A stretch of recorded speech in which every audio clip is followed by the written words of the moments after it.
akan membuka firman Tuhan. Kita akan baca bersama. Tentunya kita akan silih berganti. Dan saya akan membacakan yang ganjil dan Bapak Ibu Saudara yang genap. Dari Kejadian 37, ayat yang pertama sampai yang ke-11. Kejadian 37, ayat yang pertama sampai yang ke-11. Saya membaca yang ganjil dan janji ya. Baca yang genap dengan suara yang keras. Oke? Ya. Demikian firman Tuhan. Kejadian 37 ayat yang pertama. Adapun Yakub ia diam di negeri penumpangan ayahnya, yakni di tanah Kanaan. Ayat yang kedua. Inilah riwayat keturunan Yakub, Yusuf. Tak kalah berumur 17 tahun. Jadi masih muda. Biasanya menggembalakan kambing domba bersama-sama dengan saudara-saudaranya. Anak-anak Bilha dan Silpa. Kedua istri ayahnya. Dan Yusuf menyampaikan kepada ayahnya kabar tentang kejahatan saudara-saudaranya. Israel lebih mengasihi Yusuf dari semua anaknya yang lain. Sebab Yusuf inilah anaknya yang lahir pada masa tuanya. Dan ia menyuruh membuat jubah yang maha indah bagi dia. Setelah dilihat oleh saudara-saudaranya bahwa ayahnya lebih mengasihi Yusuf dari semua saudaranya. Maka bencilah mereka itu kepadanya dan tidak mau menyapanya dengan ramah. Pada suatu kali bermimpilah Yusuf, lalu mimpinya itu diceritakannya kepada saudara-saudaranya, sebab itulah mereka lebih benci lagi kepadanya. Dan katanya kepada mereka, janganlah demikian ini. Tampak kita sedang di ladang mengikat berkas-berkas gandum, lalu bangkitlah berkasku dan tegak berdiri. Kemudian datanglah berkas-berkas kamu sekalian mengelilingi dan sujud menyembah kepada berkasku itu. Lalu saudara-saudaranya berkata kepadanya, apakah engkau ingin menjadi raja atas kami? Apakah engkau ingin berkuasa atas kami? Jadi makin bencilah mereka kepadanya. Lalu mimpinya, karena perkataannya. Lalu ia memimpikan pula mimpi yang lain yang diceritakannya kepada saudara-saudaranya. Katanya, aku bermimpi pula. Tampak matahari, bulan, dan 11 bintang sujud menyembah kepadaku. Setelah hal itu diceritakannya kepada ayah dan saudara-saudaranya. Maka ia ditegur oleh ayahnya. Mimpi apa mimpimu itu? Masakan aku dan ibumu, saudara-saudaramu sujud menyembah kepadamu sampai ke tanah. Maka iri hatilah saudara-saudara kepadanya. Tetapi ayahnya menyimpan hal itu dalam hatinya. Katakan amin.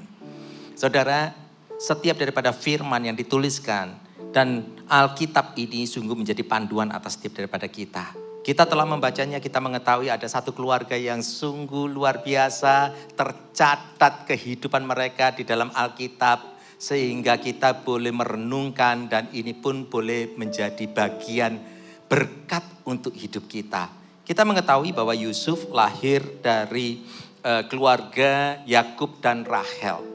Yakub ini merindukan Rahel sampai selama 7 tahun. Tetapi Laban memberikan Lea terlebih dahulu.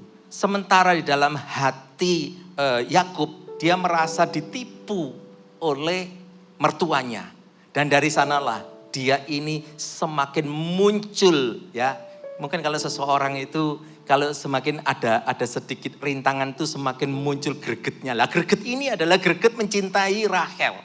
Tetapi mencintai Rahel yang sedemikian rupa sehingga membuat dia ini tidak cukup adil dengan yang lainnya.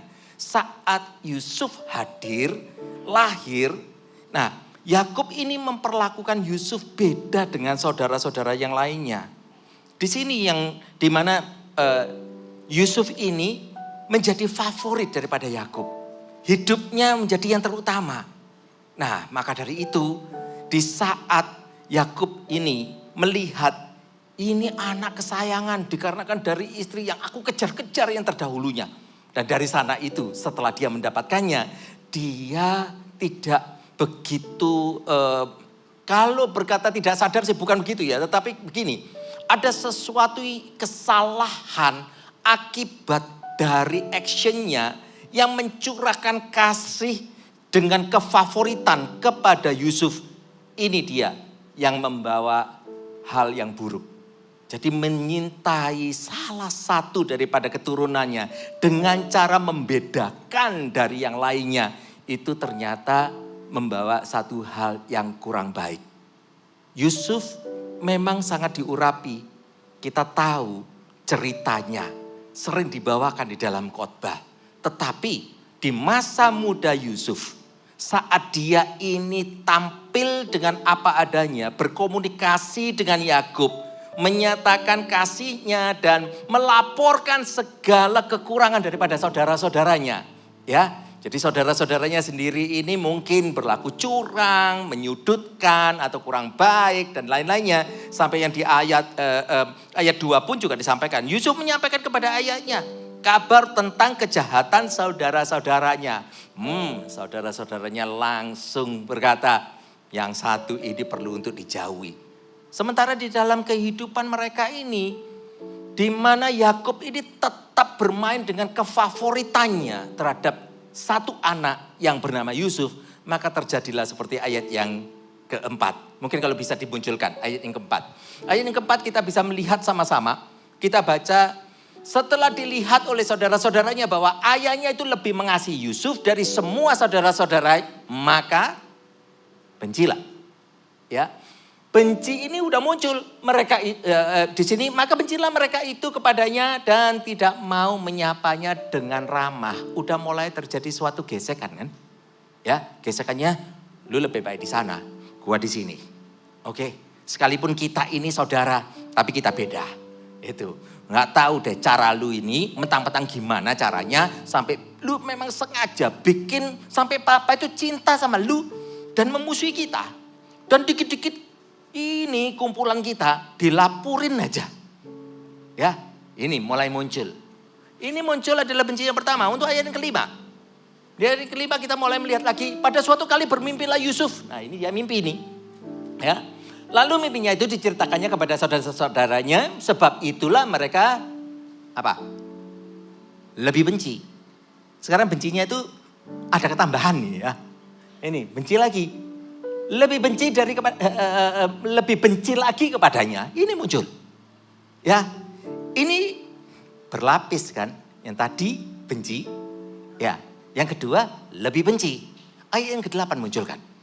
Kita baca lagi.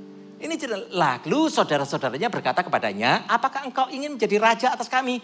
Apakah engkau ingin berkuasa atas kami? Maka apa? Makin bencilah mereka kepadanya. Karena mimpinya itu, karena perkataannya itu. Saudara, saya percaya ini yang diceritakan hanya sebagian. Kalau diceritakan isi Alkitab kita, ya nggak mungkin loh isinya cuma ceritanya benci. Makin benci, lebih benci, benci soroh, ya, dan seterusnya. Ya enggak lah, nggak perlu kan. Yang penting kita mengetahui ada sesuatu, ini pemicu. Pemicunya apa? Yang membuat sampai ini benci jadi berlapis. Padahal kelihatannya adalah kalau kita andai, kita itu menghadirkan Yakub di tempat ini. Terus kita tanya, Pak Yakub, kenapa itu bisa terjadi begitu? Mungkin Yakub akan bilang, loh aku cuma mengasihi anakku satu itu yang si Yusuf. Emang salahnya apa? Salahnya apa? Hanya dikarenakan main favorit itu aja. Tetapi dengan favoritnya itu yang memisahkan dengan yang lain. Itu menimbulkan suatu efek samping. Yang membuat saudara-saudaranya ini muncul efek benci. Ya, benci yang berlapis inilah. Oleh karena itu kita akan mendengarkan ya.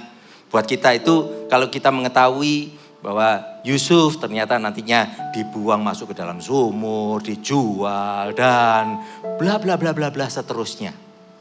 Ya. Kita mengetahui akan hal itu. Tetapi kita sekarang juga perlu tahu bahwa kenapa hal ini bisa sampai terjadi. Kita tahu persis saudara. Nah inilah di dalam keluarga sangat membutuhkan apa yang dimaksud dengan hikmat Allah. Tanpa hikmat terkadang apa yang kita lakukan seolah benar tetapi ada kesalahan yang kita sendiri tidak menyadarinya. Itu adalah sesuatu yang berbahaya. Kita nggak pernah memikirkan nanti efek sampingnya apa. Sementara kita sendiri itu cuma mengasihi. Mengasihi satu pihak tanpa kita itu tahu persis apa kehendak Tuhan. Berbahaya saudara. Segala sesuatu akan ada akibatnya. Ada efek sampingnya. Keluarga ini tidak menerapkan hikmat yang daripada Tuhan, maka akan terjadilah suatu pilih kasih yang disebutnya adalah kefavoritan, bermain favorit di antara anak itu akan muncul sedemikian rupa. Cukup mengerikan. Ya, jadi kalau punya anak ada di rumah, mungkin ada yang dilihat sekarang, mungkin ada yang nakal, ada yang baik. Kira-kira bagaimana kita untuk menangani yang nakal? Haruskah langsung kita itu segala sesuatu dipenuhi dengan hukuman? Yang ini jelek, yang ini enggak baik, yang ini baik. Jadi kalau ketemu sama tamu nanti yang dimunculin hanya yang baik-baik aja, yang duduk, kalem gitu. Jangan-jangan ini adalah yang stres kali. Terlalu banyak dimarahi jadi dia bungkam. Ini kita mesti mengetahui. Kita harus sama rata antara satu dengan yang lainnya. Kasihi semuanya dengan kasih yang sama. Yang kurang tambahi. Sampai mereka merasakan kasih yang sama. Ini penting sekali saudara.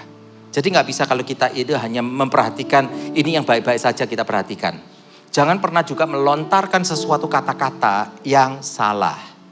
Ya, jadi kalau kata-kata itu yang senantiasa menyudutkan. Satu anak yang kita mungkin pandang, anak ini kok nakal banget ya. Kita tahu dalam hati kalau dibanding dengan kakaknya atau adiknya. Yang satu ini sangat spesial gitu ya. Nah, tapi jangan langsung diberi label saudara. Jangan terus dibilang kamu ini macam seperti ini. Coba tuh belajar sama adikmu. Coba kamu belajar sama kakakmu. Ini hati-hati ya. Jangan langsung segera memberi label kepada anak yang kita pandang anak ini perlu untuk belajar lebih. Tetapi beri ruang di sana. Persiapkan apabila kita itu rindu untuk mendidik anak. Persiapkan diri. Apabila kalau kita ini mau mengkritik kan ya. Yang satu ini aduh nakalnya atau bagaimana seperti itu. Cari dulu ada 5 kekuatan dalam hidupnya. Catat dulu apa kebaikannya. Bisa jadi kita bisa menemukan anak yang satu ini sekalipun nakal. Tetapi dia ini kalau bangun tepat waktu, ya kan? Mungkin kalau sikat gigi, meletakkan sikat giginya benar di tempatnya. Kalau yang lainnya sekalipun anaknya baik, dia selalu setelah sikat gigi langsung tring, lempar. Ada loh yang seperti begitu. Orang tua bisa memberikan hati kepada anaknya sekalipun anaknya salah. Tapi anaknya jarang dimarahi. Dikarenakan anaknya sudah minta maaf terlebih dahulu. Padahal perlakuannya salah. Pulang dari sekolah, sepatu, puing, dimarahi. Loh, sepatu bukan begitu. Sorry mama. Begitu ada kata sorry berarti sudah selesai. Dianggapnya selesai padahal belum selesai. Mendidik anak bukan hanya sampai di batas anak berkata sorry. Tetapi harus kembalikan ke letaknya. Nah, apabila ada anak yang memang benar-benar membutuhkan perhatian. Dalam arti memang anak ini kalau kita pandang kurang. Siapkan 5 hal yang baik. Yang bisa untuk memujinya baru kritik yang satunya. Oke, kalau kita itu kepingin sekali untuk anak ini menjadi anak yang melihat cara respon kakaknya, adiknya. Cara responnya baik. Sebelum itu dimasukkan, jangan membandingkan dengan yang kakak dan adik begini saudara. Tapi spesifik aja apa yang dia lakukan salah. Ya, mungkin kalau memang udah misal pulang sekolah langsung tidak meletakkan tasnya di tempatnya. Mau ngeritik itu kan dibilangi sekali 2 kali seperti tadi. Nah, kita siapkan 5 hal yang bagus. Apa dia yang bagus? Sampaikan terlebih dahulu 5 pujiannya. Mama lihat kamu luar biasa loh kalau bangun pagi. Ini bener nih. Ya. Oh ya kalau kamu sikat gigi, bagus nih. Melototnya dari bawah. Nggak asal teken aja jobrat-jobrat gitu ya. Kayak kalau kita itu ngasih kecap nih di makanan kita. Dia udah lakukan semuanya yang terbaik gitu. Ambil 5 ini. Setelah 5 itu baru kita ngomong, tapi ada kurang ini. Kalau naruh tas ya, kalau pulang dari sekolah, letakkan di tempatnya. Ya, kalaupun kata sorry mama, lain kali akan mama ingetin ya. Sekalipun sorry, kesalahannya mama ampuni, nggak apa-apa. Tapi bukan sorry mama, terus mamanya ditinggal lari, hilang anaknya secepat kilat. Tapi tetap harus disertai untuk ayo sorry-nya ya sorry. Tapi anaknya ini tetap membawa tasnya untuk diletakkan di tempat yang benar. Inilah cara kita harus tahu. Ternyata ada segala sesuatu yang kita lakukan itu terkadang bisa membawa dampak negatif. Kalau kita sendiri ini tanda petiknya begitu sorry sampai kita sendiri tanpa kita sengaja ternyata kita ini mau hanya terima sorry, perkataan itu aja tanpa ada perubahan, maka tahukah saudara kesimpulannya adalah kita memanjakan anak tanpa kita sadari. Ya anaknya sendiri akan terus berjalan dengan sedemikian rupa. Apapun pokoknya gak apa-apa, gampang kok. Nangani mama, ngomong sama papa, gampang. Pokoknya sorry aja, udah tinggalin. Tinggal aja. Jangan ini menjadi suatu kebiasaan. Tapi kalau kita ini mengetahui, tetap didiklah. Di dalam hikmat. Kadang kalau kita ngomong, aku gak ngerti loh. Percaya saya, kalau sudah dijadikan satu oleh Tuhan dan memiliki anak ilahi, itu titipan Tuhan kan? Ya, saya percaya begini. Asal kalau Bapak Ibu Saudara semuanya mau berkata, Tuhan ajari aku Tuhan. Aku rindu untuk menjadi orang yang berhikmat. Gak apa-apa saudara. Saudara bisa minta sama Tuhan. Belajar. Yang pertama kita belajar, kita minta. Minta kepada Tuhan. Tuhan ajari aku Tuhan. Aku bener gak ngerti. Ini anak pertama gitu.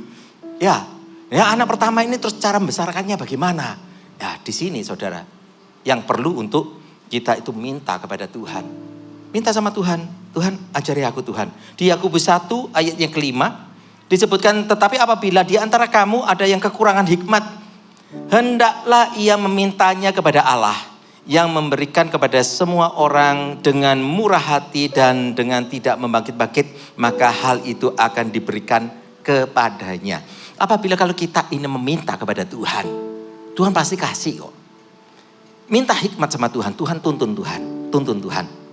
Hikmat itu seperti apa? Sesuatu yang muncul di dalam hati kita. Pernahkah saudara kadangkala itu ketemu sama seseorang ya? Mungkin kadangkala, mungkin di tempat pekerjaan. Saudara bisa melihatkan ada beberapa orang yang meminta hikmat. Lucunya seperti begini. Apabila orang ini entahlah kalau ini katakan seperti atasan, mungkin bisa bawahan. Bahkan ini juga mungkin seseorang yang bagian sales ataupun apa. Perhatikan tutur katanya. Saat bertemu dengan seseorang, apa yang dilakukannya? Perkataannya dingin, adem. Penjualan itu tidak menjadi bergejolak dan laku. Kalau ada permasalahan, dia bisa memecahkan permasalahannya. Pernah gak? Dalam satu situasi kadang-kadang kita bisa ketemu sama orang yang ngomong begini. Wah, enaknya kamu aja yang ngomong. Kalau aku yang ngomong, ini gak tambah baik, tambah ribut. Nah, berarti Bapak Ibu Saudara dipandang memiliki hikmat. Itu saudara. Tapi kan jangan sampai terbalik ya. Terus kitanya ternyata kita ada di sana. Sementara kita itu meminta untuk orang lain. Kamu aja deh yang ngomong, kamu aja yang ngomong gitu. Saudara, kalau suruh orang lain yang ngomong padahal itu adalah bagian kita. Jangan-jangan kalau kita ada di tempat ini, setiap kalau kita mau pulang kan. Doa berkatnya apa? Kita semua ini adalah yang ditentukan oleh Tuhan sebagai kepala bukan ekor. Benar kan? Diangkat naik bukan turun. Dalam nama Yesus, haleluya. Amin, tepuk tangan semua. Tapi begini, itu adalah doa berkat yang mana harus diamini dan dijalankan saudara. Kalau enggak ya percuma. Jadi kita harus yakini. Bapak Ibu Saudara ditentukan untuk menjadi orang yang ada dimanapun. Jadi jawaban. Ya, orang lain yang harusnya akan datang kepada Bapak Ibu Saudara terus berkata, wah kamu luar biasa. Yuk kamu ada di sana, yuk kamu yang bisa tenangkan. Mungkin orang lain akan berkata, wah kalau aku yang nangani bisa kacau nih. Ini bisa kacau. Ya, tapi kalau kamu yang nangani rasanya semuanya menjadi tenang. Semuanya menjadi oke. Ya. Selama kalau kita itu minta hikmat sama Tuhan, Tuhan akan berikan, kucurkan semuanya kebutuhan kita tepat waktu. Sekalipun terkadang enggak segala sesuatunya itu kita merasa kayak sukai. Enggak selalu. Ya, enggak segalanya sedemikian rupa. Satu kali waktu saya pernah ini, di dalam kehidupan. Saya mengalami suatu kebangkrutan dalam hidup dan Tuhan izinkan. Setelah itu, kalau besok mau makan apa enggak tahu, tentunya kita harus kerja. Nah, saat kerja saya hanya melamar dengan apa aja selama itu halal. Satu kali waktu ada perusahaan yaitu meng-set up seperti pagelaran, seperti show. Yang mana di set up hari ini, itu pagelarannya adalah besok atau besok lusa. Dan saya akan dipanggil lagi untuk protolin kembali set up-nya. Ya, pikir saya, ya udah, kalau memang itu yang ada, saya masuk. Saya ambil pekerjaan itu, saya beserta dengan istri ambil bersama-sama. Kami berangkat dari rumah pagi-pagi, siapkan makanan, pergi ke tempat sana untuk menata semua display yang ada. Dan kami lakukan dengan yang terbaik. Memberi yang terbaik. Siapapun majikan kami waktu itu ini hanya main kontrak aja, tapi kami tetap mau berikan yang terbaik. Dikarenakan 2 hari kami lakukan dengan yang terbaik. Dan mereka melihatnya. Wow, kok dikerjakan dengan rapi ya. Semuanya baik, bagus gitu. Tahu? Muncul tawaran berikutnya. Langsung saya dipanggil bersama dengan istri. Kamu mau gak melanjut? Saya pikir melanjut untuk menata yang di mana? Ternyata tidak. Panggilan berikutnya adalah, gimana kalau kamu itu belajar untuk jadi sales? Ya, saya berkata, aduh, ini kejadiannya ada di Kanada. Saya ngomong bahasa Inggris saya aja masih loncat-loncat ya. Kira-kira orangnya bisa ngerti apa enggak? Itu. Tapi saya hanya berkata, saya mau berikan yang terbaik. Memang ini sendiri kan kadang kehidupan tidak sesuai seperti apa yang kita mau. Tetapi ya kita sendiri juga harus tetap berjuang hidup. Akhirnya saya terima. Dan setelah saya terima, bekerja bersama dengan istri di sana menjadi seorang salesman. Ya, yang terdahulunya saya nggak pernah kerjain macam seperti begini. Itu. Tetapi saat saya ambil pekerjaan itu, saya temui setiap klien yang masuk, saya tanyai mereka. Setiap pertanyaan di saat ketemu sama seseorang, biar ini kita semuanya sama-sama melatih ya. Jangan bertanya dengan menjadi kebiasaan. Mungkin di dalam hidup ini menjadi kebiasaan. Tapi kalau kita ini mau mengandalkan Tuhan, setiap ketemu dengan satu klien, jangan dianggap biasa. Kita boleh berkata, selamat pagi, apa kabarnya? Enggak selalu apa yang akan kita jual ini yang selalu kita utarakan terlebih dahulu. Tetapi yang terpenting adalah bagaimana kita membawa diri. Kerinduan kita adalah apa ya Tuhan, yang apabila aku ada di tempat ini, kau perjumpakan dengan orang-orang yang aku yang gak kenal ini. Tapi kalau ini ketemu Tuhan, engkau ingin memberkati mereka dengan apa? Di dalam kehidupanku yang hari ini yang akan kau pakai menjadi saluran berkat. Ya memang nanti pada satu titik apabila menanyai, kalau datang ke tempat kita tentu kan lagi tertarik dengan apa yang kita jual. Tetapi yang terpenting adalah di dalam hati kita sekarang ini. Kita mau pokoknya fokusnya, Tuhan ini harus terjual, Tuhan aku harus kerja target dan lain-lainnya. Saudara salah fokus. Harusnya memfokuskan diri saudara adalah terpakai oleh Tuhan, bertemu dengan seseorang. Seseorang ini membutuhkan jamahan Tuhan yang apa gitu, baru saudara ini bergerak di dalamnya. Nah kalau saudara akan lakukan yang terbaik sedemikian rupa, Tuhan akan ikut serta. Pada waktu kalau saya ini lakukan seperti itu, ketemu sama si A, si B, si C dari hari pertama sampai 7 hari, selama 7 hari ternyata tanpa saya sadari, apa yang saya karyakan untuk menjumpai orang dan lain-lainnya, itu saya menjadi top sales di tempat tersebut. Nggak pernah kepikir. Sampai satu titik, loh kok bisa ya? Kamu ini nggak pernah jualan barang ini produknya. Baru pertama kali pegang. Sementara juga yang ini kamu pegang, kamu sendiri juga bahasanya masih ya belepotan. Tapi kok bisa kamu jualannya itu top sales? Sampai beberapa kali saya dan istri itu setiap kali kalau sudah berjumpa dengan seseorang, itu langsung si bos datang dan dia itu menyela dan mengambil alih. Untuk saya kembalikan, nggak apa-apa. Tetapi report itulah yang saya juga mendengarkan dari beberapa. Besok customernya datang lagi, yang dicari saya, bukan bosnya. Oke? Nah, jangan lakukan segala sesuatunya seolah seperti rutin, tapi bawa diri kita itu mampu untuk melihat. Ya, kalau Bapak Ibu Saudara, kalau yang saya maksud dengan rutin, mungkin kalau ibu-ibu yang di sini yang paling kenal. Pernah nggak pergi ke Pasar Atom? Pernah nggak? Kalau lewat di situ itu loh. Pernah nggak dengar misalkan, cari apa? Silakan masuk. Pernah nggak? Ya ini yang mendengung ini pasti pernah ke sana ini. Ya. Terkadang apa yang dilontarkan pun juga nggak selalu orangnya melihat kita loh. Pokoknya dengan kerjakan sembarang aja dia. Lakukan, cari apa? Silakan masuk, lihat-lihat dulu gitu. Ya. Jangan lakukan sedemikian rupa. Kalau kita lakukan macam seperti ini, kita hanya maunya begini. Ya udah, ini hidup pagi hari ini, apa yang terjadi ya Tuhan, terjadilah. Anak Tuhan harus mengerti. Tuhan menciptakan kita dipanggil di ibadah ini, itu dikarenakan Tuhan memiliki suatu maksud yang ajaib. Saudara dan saya dipanggil oleh Tuhan. Tuhan memiliki satu rencana yang luar biasa. Katakan amin. Kalau kita datang ke suatu ibadah dan kita hanya melihatnya, ini hanya sekedar ibadah dan nanti sebentar lagi kita pulang dari tempat ini, habislah kita, celakalah kita. Apabila kita menanggapinya seperti, ya, nanti kalau gak percaya silakan. Ya setelah usai dari tempat ini, kalau mau jalan-jalan nanti kan pernah juga mendengarkan apa yang saya sebut. Ya kalau mau diuji boleh datang pergi ke Pasar Atom.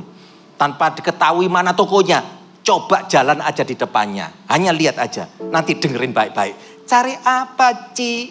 Cari apa kok? Silakan masuk, lihat-lihat dulu. Benar gak? Ya, saya hanya lewat sekali dua kali, lama-lama saya hafal sudah. Ini saudara, apabila kalau kita ini memandangnya hanya seperti itu, hidup itu salah kaprah. Kita harus minta kepada Tuhan, beri aku Tuhan hikmat-Mu, beri aku hikmat-Mu. Karena aku datang di dalam hidup ini, apabila Engkau berikan aku nafas, aku percaya Engkau memiliki suatu tujuan yang luar biasa. Apabila aku menjadi sales, aku mau jadi sales yang terbaik dengan menampilkan Engkau Tuhan. Menampilkan Engkau. Bukan urusannya sales terbaik itu maksudnya top dari penjualanku. Bukan. Sales yang terbaik adalah sales yang membawa hadirat Tuhan untuk menjamah orang yang mungkin Bapak Ibu Saudara tidak kenali dan mereka merasakan hadiratnya di dalam hidup saudara. Minta hikmat. Tuhan, untuk orang ini apa yang harus aku perkatakan? Kadang ada yang datang itu mukanya ya ini ceritanya mungkin bibirnya 3 cm lebih panjang daripada wajahnya. Ya, kalau udah hadir seperti itu kita sendiri juga harus bawa toh. Tenangan dulu, jangan langsung kita bicara cari apa, silakan masuk. Orangnya udah gemes deh. Ya, tapi kalau kita itu menyentuhnya, coba kita itu berbicara yang baik. Terkadang tatap aja dan berikan senyum. Tatap aja, berikan senyum. Dalam hati berdoalah. Kau jamah ya Tuhan. Kau teduhkan hatinya. Biarlah hadirat-Mu menjamahnya. Dan aku percaya aku boleh berdiri di tempat ini. Biarlah atmosfer-Mu mempengaruhi di dalam kehidupannya. Dan dia boleh merasakan. Dalam nama Yesus. Cukup. Orangnya lewat, gak apa-apa. Yang diubah itu sebetulnya siapa sih? Yang terutama bukankah kita? Kalau kita ini sekarang menabur, saudara gak harus segala sesuatu menuai. Tetapi saudara juga gak akan tahu apabila besoknya orangnya kembali lagi. Dikarenakan senyum saudara. Dikarenakan dia bisa merasakan ada damai sejahtera di dalam apa yang saudara lagi dipercaya sama Tuhan di dalam pekerjaan. Nah ini yang paling penting. Kita minta kepada Tuhan, kasih aku hikmat-Mu ya Tuhan. Kasih aku hikmat-Mu. Kita minta kepada Tuhan. Karena inilah caranya. Dan kalau setelah itu, dengarkan nasihat untuk yang keduanya. Dengarkan nasihat di Amsal 1 ayat yang ke-20. Hikmat berseru nyaring di jalan-jalan. Di lapangan-lapangan ia memperdengarkan suaranya. Di atas tembok-tembok ia berseru. Di depan pintu-pintu gerbang kota ia mengucapkan kata-katanya. Ini sangat luar biasa. Ayat ini sebenarnya ditujukan kepada kita. Seringkali kita itu minta hikmat, minta kepada Tuhan. Yang kita minta itu adalah Tuhan berkati aku dan lain-lainnya. Padahal Tuhan itu menyatakan di sini, mintalah hikmat sehingga hati kita ini loh, mata hati kita tercelik dan kita mengerti rencana Tuhan. Ini yang terpenting. Karena Tuhan itu tidak ada hal yang lain. Kalau dia mati di atas kayu salib untuk menyelamatkan kita. Kita ditebusnya dengan harga yang mahal. Itu sudah pasti kalau kita hidupnya akan diberkati. Katakan amin. Dia udah sediakan. Tetapi permasalahannya apakah kita telah melihatnya? Apakah kita mau sepakat dengan firman Tuhan? Kalau kita mau sepakat sama Tuhan, tentu hal itu akan terjadi dalam hidup ini. Berkat Tuhan akan kita nikmati. Dan berkat Tuhan itu bukan hanya cerita mengenai kemakmuran. Tetapi terpakainya kita menjadi saluran berkat. Katakan amin. Setiap orang yang kita jumpai, mereka akan merasakan ada sesuatu yang berbeda. Dan apabila Bapak Ibu Saudara penuh akan hikmat, pasti nanti lihat ya, rasakan. Gitu. Cek, oke. Kan kita bisa merasakan, aneh. Bapak Ibu Saudara mungkin bisa dipanggil oleh atasan. Sebaiknya kamu yang atasi. Kalau aku yang atasi bisa amburadul nih. Ya, mungkin aku sudah terkunci dengan kata-kata dan belum emosiku dulu kali yang jalan. Ya Bapak Ibu kalau memiliki hikmat Tuhan, wow, itu akan menjadi jawaban bagi banyak orang. Nah itulah yang terpenting untuk kita mengetahui. Nah sama seperti kita juga. Untuk yang ketiga, kalau kita mau untuk yang ketiga adalah mengindahkan teguran yang baik. Kapan kita bisa dapatkan tegurannya baik? Kadang-kadang kita salah, kita sendiri nggak mengerti. Andai kata sekiranya Yakub yang hidup pada zaman itu, dia itu sudah ikut CG gitu loh ya. Nah itu. Mungkin ada orang yang bisa nuturi istilah kasarnya ya. Bisa memberitahu. Kamu memang baik. Tapi baikmu hanya terhadap satu anak itu. Jangan lakukan begitu. Kapan kita ini bisa mendapatkan sesuatu bimbingan dari rekan-rekan kiri kanan yang seiman dan juga kita memiliki semangat yang sama. Kapan kita bisa dapatkan? Kalau kita ini hanya melihatnya, tenggelam terus hanya di dalam usaha, kemelut keluarga. Saudara, planningkan untuk mendapatkan jawabannya. Dan jawaban itu ada di dalam Connect Group. Ayo melangkah. Mungkin banyak di tempat ini yang masih belum ikut Connect Group. Planningkan nanti pulang dari tempat ini, daftarkan diri. Yuk daftarkan diri. Karena Tuhan itu rencananya adalah indah untuk kita semua. Apakah ini CG itu berarti suatu seperti jebakan? Waduh, kalau ibadah di sini selalu yang dipromokan adalah CG. Kita ini mau dijebak mana? Itu. CG bukan jebakan. CG itu adalah kehidupan.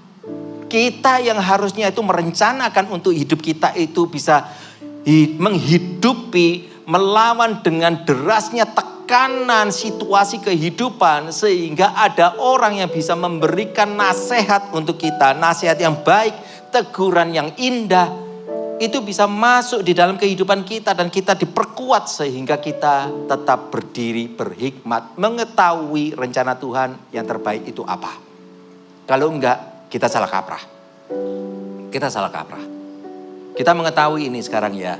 Mungkin kalian yang mengikuti mulai dari Februari, Januari akhir, Februari tanggal 6 kita mulai di sini.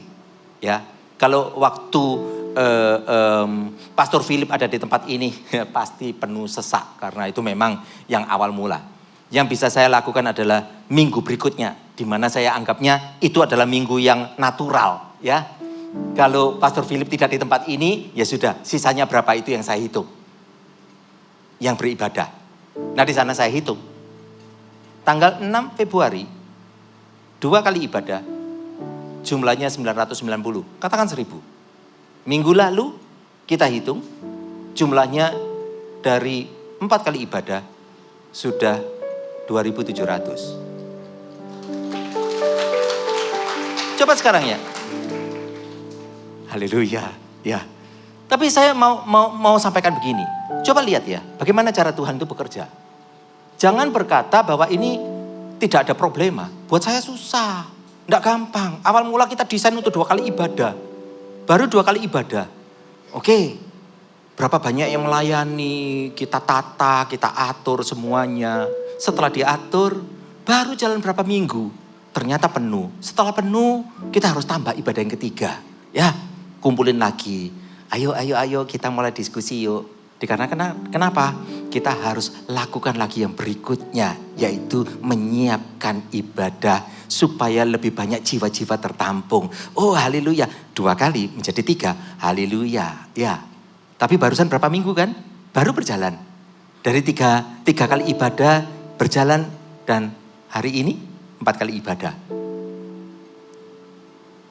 Dalam 4 bulan, 4 kali ibadah. Perubahan lagi, kumpulin lagi. Berubah lagi. Udah mulai, aduh Pak Liang, bisa nggak jangan dirubah-rubah ya. Ini kami itu loh, juga banyak sekali tantangan yang lain-lainnya. Bukan hanya ibadah tantangannya. Tetapi gimana untuk kita sama-sama dari tempat ini? Kita melihatnya apa? Bukankah kalau kita mengerti benar, kalau Tuhan berkarya, Tuhan bekerja, apa yang diminta daripada kita? Yaitu satu hal, untuk tetap menyiapkan buli-buli berikutnya kan. Padahal banyak tantangan kan. Ya, padahal 2 minggu lagi dari sekarang. Ini udah penuh nanti. Kalau yang untuk ibadah pukul 1 siang nanti, ini pun juga sepenuh seperti begini. Terus mau diisi kemana lagi? Ya kan? Penuhnya sama. Nah kalau penuh begini lagi, maukah kita itu menyiapkan buli-buli berikutnya? Ataukah kita berhenti? Tahu kan? Kita mau berhenti, sudah Tuhan, ojo Tuhan. Aduh problemku sudah banyak Tuhan. Ya, kalau kita mau beralasan, kita menyediakan buli-bulinya berhenti, maka berhentilah berkat Tuhan juga. Bukankah kita berdoa untuk meminta jiwa-jiwa? Kita berdoa untuk meminta jiwa-jiwa, sekarang jiwa-jiwa datang. Kita mau sikapi dengan apa? Silakan masuk. Boleh ada 4 kali ibadah, silakan pilih, terserah. Gitu. Kira-kira? Ataukah kita mau datang, kita berkata, Tuhan, sungguh Tuhan aku mau Tuhan. Kerjakan segala sesuatunya sesuai dengan kehendak-Mu. Gak main silakan-silakan aja. Hanya silakan-silakan apa yang disebutkan tanpa menyediakan juga percuma. Saya pun juga mengetahui dengan orang-orang yang sangat luar biasa. Ibadah sekarang 4 kali, belum 5 kali. Tanggal 19 baru 5 kali. 7, 9, 11, 1, dan 3 sore. Siapa juga yang juga turut ikut berkata, yuk aku berikan waktuku untuk ibadah umum. Itu AOG. AOG yang biasanya pukul 4 dan pukul 6 sore. Mereka 2 minggu lagi akan menyerahkan waktunya untuk bergeser. Dari pukul 4 sore menjadi 5. Yang pukul 6 menjadi pukul 7. Supaya yang umum tersedia ibadah pukul 3 sore. Untuk mengadakan 4 kali ibadah, ini baru yang 4. Belum yang kelima. Untuk ibadah yang pertama pukul 7. Volunteer yang datang ke tempat ini, mereka datang pukul 5 pagi. Nggak main-main saudara. Inilah cara kerja Tuhan. Sekarang kalau ada yang hadir di tempat ini ya berkata, aku gak tahu Tuhan. Saya berkata begini ya. Kenali bahwa hidup saudara hadir di tempat ini dan beribadah. Ini adalah kasih karunia Tuhan yang sangat luar biasa. Sekiranya setiap kita bisa melihat bahwa aku di dalam pusaran kegerakan Allah. Katakan amin. Tuhan tidak hanya sekedar ada di PCM hanya berkata gini, yuk kumpulin sebanyak-banyaknya di sini. Enggak saudara. Kita bukan hanya sekedar ayo Tambah lagi ibadah yang kelima ini, yang saya tahu itu yang saya sebutnya adalah problem yang baik. Tantangannya banyak, saudara. Bukan sesuatu hal yang biasa. Tantangannya banyak. Perubahan harus terjadi. Tetapi perubahan ini efeknya juga banyak. Apakah tidak ada pertimbangan untuk yang lainnya? Asal bikin ibadah aja? Enggak. Tapi saya meminta kepada Tuhan, Tuhan, apabila ini adalah rencanamu, engkau akan mendatangkan damai sejahtera, sukacita yang kau landakan kepada semua orang, melayanimu dengan lebih sungguh lagi, tanpa main favorit jam yang keberapa, tetapi mereka berani membayar harga. Yang terdahulunya melayani hanya 1 kali, sekarang mungkin bisa 2 kali ibadah, 3 kali ibadah. Ini pun saya juga mengetahui ada yang melayani 4 kali ibadah bersama dengan saya, mulai dari tadi pagi sampai nanti ibadah yang keempat. Ada, saudara. Karena mereka bisa melihat betapa luar biasanya karya Tuhan. Untuk kita semua yang ada di tempat ini, persiapkan diri untuk masa depan. Tuhan akan memakai setiap daripada kita. Dan kita semuanya terpakai oleh Tuhan secara dahsyat dan luar biasa. Apabila kita boleh ada di tempat ini, ketahui saudara adalah spesial. Coba tolak-tolak kiri kanannya. Sekalipun enggak apa-apa, mata bisa berkata saudara adalah spesial di mata Tuhan. Ini kita. Inilah panggilan kita. Ini bukan ibadah biasa. Tetapi kita masuk di dalam kairos Tuhan. Yang Tuhan rindukan adalah mata hati kita tercelik dan kita bisa melihatnya. Jadi, kalaupun ada mungkin yang hadir di tempat ini berkata, mana faktanya? Aku sampai hari ini masih belum ada pekerjaan. Saya berkata, teduhkan hatimu. Tenanglah. Karena Tuhan itu bekerja di tempat ini. Tuhan tidak, sekali lagi, tidak begitu senangnya untuk ibadah penuh tanpa pribadi lepas pribadi berkemenangan. Gak ada gunanya. Dia mati di atas kayu salib bukan untuk ibadah macam ini. Tetapi pribadi lepas pribadi. Itu yang dirindukannya. Kalau kita mampu untuk melihat apa yang dirindukan Tuhan, maka kita mengetahui bahwa Tuhan itu sungguh dahsyat. Dan Bapak Ibu Saudara semuanya, itu bukan sembarang. Bukan sembarang. Asal kalau dari kita, kalau kita kekurangan hikmat, kita berkata kepada Tuhan, minta aja hikmat Tuhan. Minta, Tuhan akan beri. Dengarkan koreksi kalau memang itu penting untuk kita. Karena banyak hal. Koreksi adalah seperti ini. Kalau ini datang tadi hanya sekedar ibadah. Hari ini pulang dari tempat ini suatu perencanaan. Aku akan ikut CG. Setelah ikut CG nanti aku akan ikut itu Servolution. Aku akan ikutkan diriku. Dan aku akan melayani. Bahkan gereja pun sudah menunjukkan. Dan kalau mungkin ada yang masih belum mengetahui. Ini kalau penuh. Dan kita bisa melihat penuh. 2 tahun atau 3 tahun lagi kita akan pindah tempat.